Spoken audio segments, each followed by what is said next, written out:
우리는 왜 기독교 역사가 이렇게 오래됐는데 왜 신학적 깊이는 더하지 못하고 왜 그냥 먹는 데에 그냥 집중되어 가지고 왜 그런 식탁이 되었을까?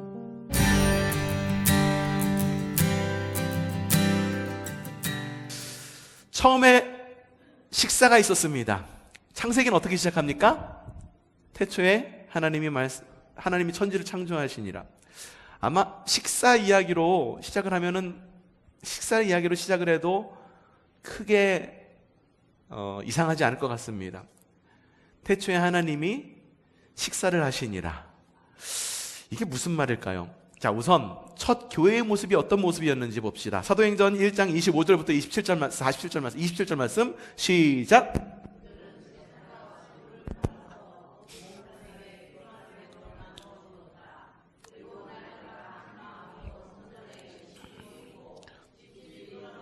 빵을 떼며 기쁘게 음식을 먹고 하나님을 찬양하였다. 그래서 그들은 모든 사람에게 호감을 샀다. 주님께서는 구원받는 사람을 모든 사람에게 호감을 사고 구원받는 사람이 날마다 더하여 주었다라고 하는 앞에 보면은 왜 이런 일이 벌어졌는가? 재산과 소유물을 모두 팔아서 모든 사람에게 필요한 대로 나눠주었고 한 마음으로 성전에 열심히 모였고 돌아가며 빵을 뗐고 뗀 것만 아니라 떼어주는 사람만 아니라 먹는 사람도 순전한 마음으로 기쁘게 먹었고 하나님을 찬양했다. 다른 이유가 있었던 거 아닙니다. 많은 사역을 많이 해가지고 지역사회에 재정을 많이 흘려보내자고 이게 아니라 사람들에게 호감을 산 이유는 아주 명확했고 그리고 아주 단순했습니다. 사람들에게 호감을 샀습니다. 그래서 처음에 그리스도인의 이름이 길을 찾는 사람들이라고 여러분에게 말씀드린 적 있죠? 기억하시죠? 지난주 말씀이었던 것 같아요. 지난주 말씀이었어요. 그런데 길을 찾는 사람들이 어떻게 되었는가? 사도행전 11장 26절 후반절 시작. 네, 그렇게 선행을 행하고 예배에 모여서 예배하고 밥 먹고 헌신하고 그러자 길을 찾는 사람들의 이름이 드디어 붙여줍니다. 어떤 이름으로? 그리스도인으로. 여러분, 초대교회의 예배법은요 지금 모습과 조금 다릅니다. 삥 둘러서 이렇게 앉지도 않습니다. 책상다리에 앉거나 아니면 옆으로 살짝 기대 앉습니다. 뭐라고? 교회에서 예배하는데 기대 앉는다고? 어딜 기대 앉아? 여러분들 이미 기대 앉아서 앉고 계세요? 등받이에 기대 앉고 계시잖아요. 근데 초대교회는요 거의 반쯤 누웠습니다. 이렇게 누워서 뭘 했냐 하면은 밥을 먹었습니다. 밥을 먹는 게 곧 예배였습니다. 예배의 시작은 밥을 먹는 것으로부터 시작을 했습니다. 부자와 가난한 자, 정치가와 군인, 상인과 노동자 모든 사람이 평등하게 똑같이 모여가지고 한자리에서 밥을 먹는 것, 그러면서 과거에 예수님께서 하셨던 말씀을 나누는 것이 곧 예배였었습니다. 하지만 훨씬 오래 전부터, 초대교회가 생기기 훨씬 오래 전부터 주님은요 식사를 통해 역사하셨습니다. 무슨 말일까? 주님은요 주님의 백성들을 먹이시는 것에 너무 열심인 분이셨습니다. 그래서 이스라엘 백성들이 출애굽을 하기 전날 밤, 출애굽기 12장 9절 말씀 시작. 고기는 우와 야야 숯불구이였던 것 같아요. 숯불구이로 자글자글 고기를 구워서 무엇을? 누룩을 넣지 않은 빵과 쓴나물을 곁들여 함께 먹어야 한다. 이때 먹었던 식사에는 의미가 들어있습니다. 어떤 의미? 먹이시면서 가나안의 약속을 확인시켜주는 의미의 식사였었습니다. 단순히 모여서 먹는 것이 아니라 무엇을? 주님께서 가나안을 약속하셨는데 그 가나안의 약속을 다시 한번 확인시켜주는 식사였었습니다. 주님께서는요 광야에서도 먹이십니다. 출애굽기 16장 35절 초반절 말씀 시작. 40년 동안 무엇을? 만나만 먹었나요? 메추라기도 먹었습니다. 또 무엇도 먹었습니까? 천연 안반수. 먹으면 목매이니까 만나와 메추라기와 물과 그들이 입었던 옷이 헤어지지 않는 그런 믿음의 역사가 막 일어났는데 이 이때 먹었던 음식에 주님께서 이스라엘 백성들을 먹이실 때의 이 식사의 의미는 뭐냐 하면은 따라하십시다. 음식의 간구에 대한 응답이다. 예, 주님 안에서 식사를 하는 것은 첫 번째 가나안의 약속을 확인하는 의미입니다. 두 번째, 주님에게 간구한 것에 대한 응답의 역사가 바로 식사라는 것입니다. 세 번째, 주님께서는 이스라엘이 이 나라를 이루고 막 분열돼서 있었을 때에도 또 먹이십니다. 엘리야를 먹이시는데 열왕기상 19장 5절 말씀 시작.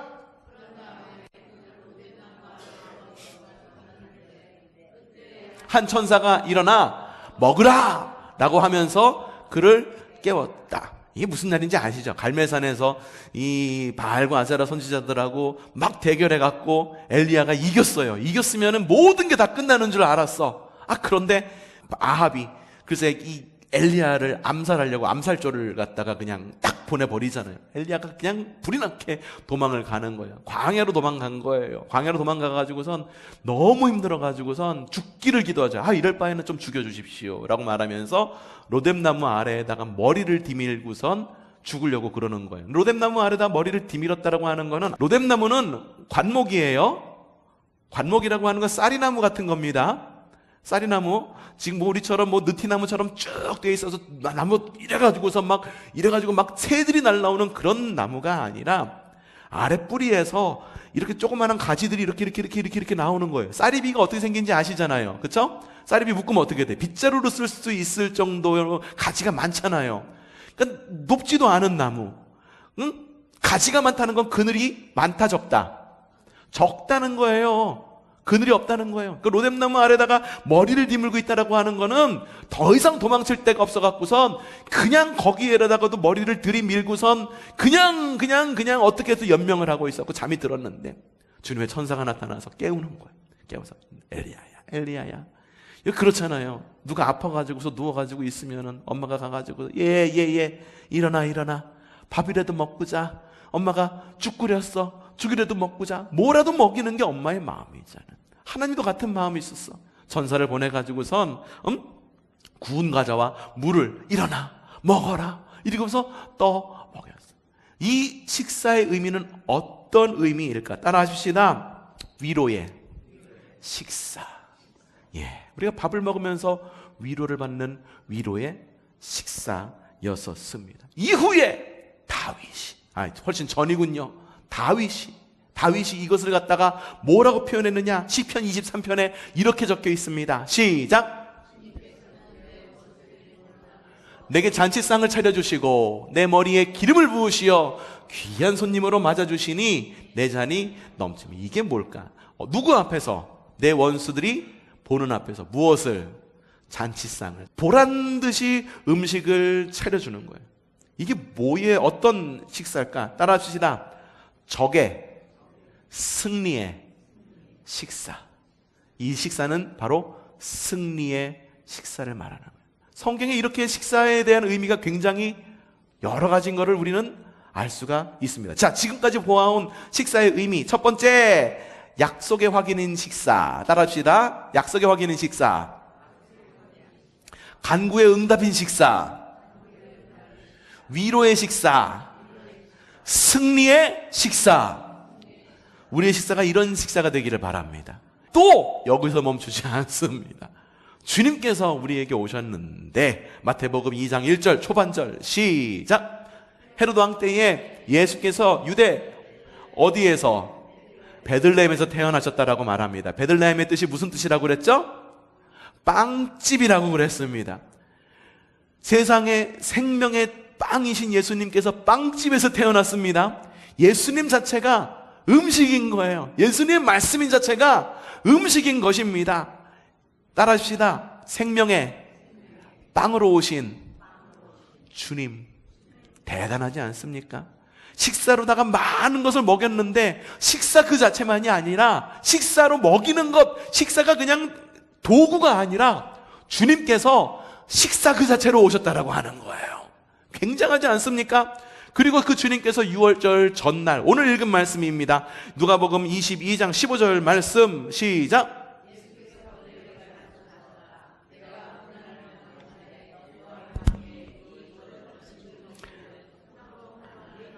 예, 주님께서 유월절 전날 제자들과 함께 식탁 교제를 나누십니다.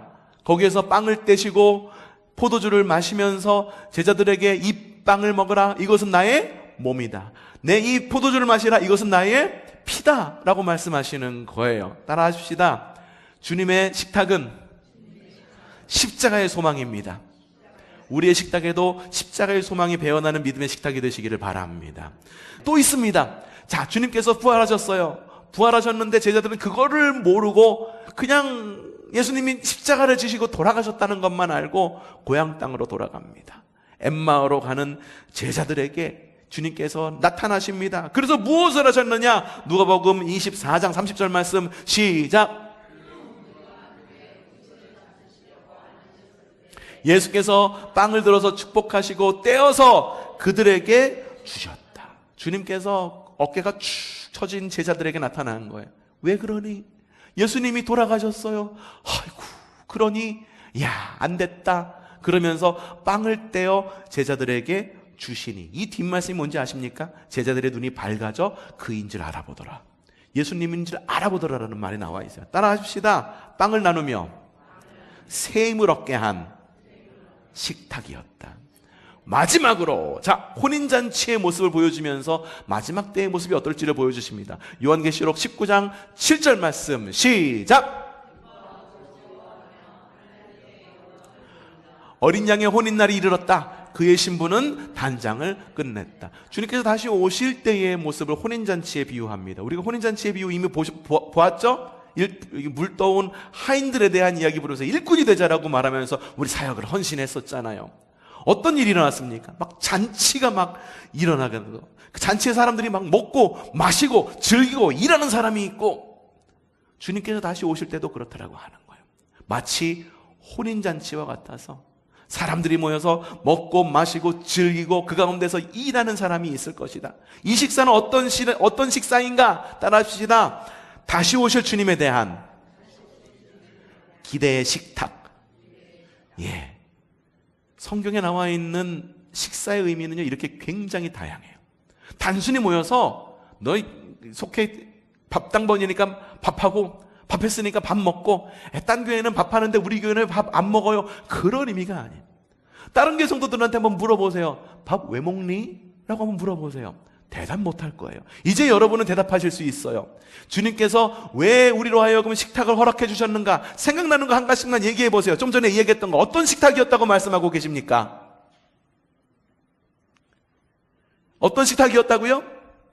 위로의 식탁이었다고 말했습니다. 아멘. 우리의 식탁은 위로의 식탁이기 때문에 우리가 밥을 먹는 겁니다. 또 어떤 식탁이라고 들었습니까? 간구의 응답에 대한 식탁이다라고 말씀하셨습니다. 아멘. 또 어떤 식탁이라고 들었습니까? 십자가에 동참하는 식탁이다. 아멘. 또 어떤 식탁이라고 말씀드렸습니까? 승리의 식탁이라고 말씀드렸습니다. 아멘. 또 어떤 식탁? 기타 등등. 기억 안 나시죠? 그래요. 주보를 보시면 다 나와 있어요. 기억 안 나시면 한번 주보 보시면서 줄 쳐가면서 한번 어떤 식탁인지 한번 보시기를 부탁드립니다. 맞습니다. 다른 교인들이요, 야, 니네 교회 밥도 안 먹었다며, 그렇게 말할 때 여러분 속상하셨죠? 우리 교회는 밥 먹는데 이러면서 괜히 자랑하는 것 같고, 자랑하면은 괜히 주눅 들고, 거기는 밥 먹어서 그 교회로 간대요. 물어보세요. 그럴 때 물어보는 겁니다. 그래, 밥 먹어. 그러면은 왜 먹는지는 알고 있어? 라고 한번 물어보세요. 아이, 그야 끝나고 배고프니까 먹지. 니들은 그래서 안 되는 거야. 우리 목사님이 얘기했는데 주님의 식탁에는 성경적인 의미가 깊어. 그거 모르지? 그게 뭔데? 궁금하면 우리 교회 한번 나와봐. 목사님이 알려주실 거야. 맞습니다. 밥은 그래서 먹는 거예요. 오늘부터 우리는요, 코로나와 건축 과정으로 멈추었던 식사를 재개합니다. 저는 너무 기쁩니다. 감사합니다. 기쁨의 역사가 아닐 수가 없습니다.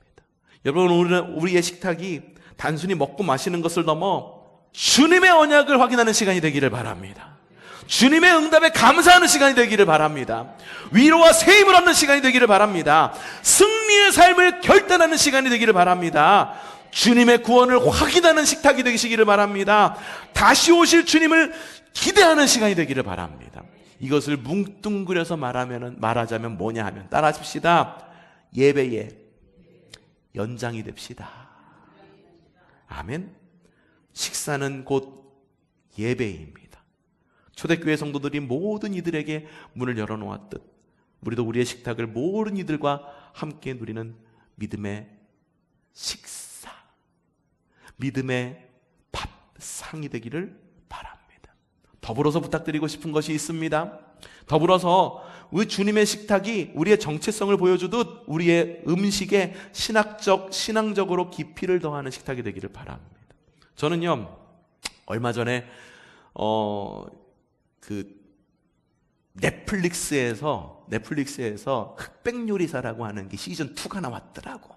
그래서 보는데 거기에 한 스님이 한 분 나와요. 그 출연자 중에 스님이 한 분 나와요. 그런데 굉장히 대단한 분이야. 절밥을 지었는데 늘 이게 뭐해? 오늘은 뭐해? 아유, 그냥 오늘 나물에서 먹지 뭐, 대충 묻혀서 먹어. 그게 아니라 이 스님이 대단한 이유가 뭐냐 하면 불교의 교리에 맞춰가지고 내 요리가 어떤 요리이고 사람들이 어떤 모습으로 식사를 해야 되는지를 갖다가 본인의 입에서 그냥 조곤조곤 이야기하는데, 야, 우리는 왜 기독교 역사가 이렇게 오래됐는데 왜 신학적 깊이는 더하지 못하고 왜 그냥 먹는 데에 그냥 집중되어 가지고 왜 그런 식탁이 되었을까? 밥을 하시는 분, 밥을 드시는 분 모두가 이런 마음으로, 물론 불교의 교리 말고 우리 것으로 다시 한번 재해석해 가지고 우리 것으로 삼아서 성경의 식탁에는 이런 많은 의미가 있는데 과연 그 스님이 뭐라고 이야기하는지.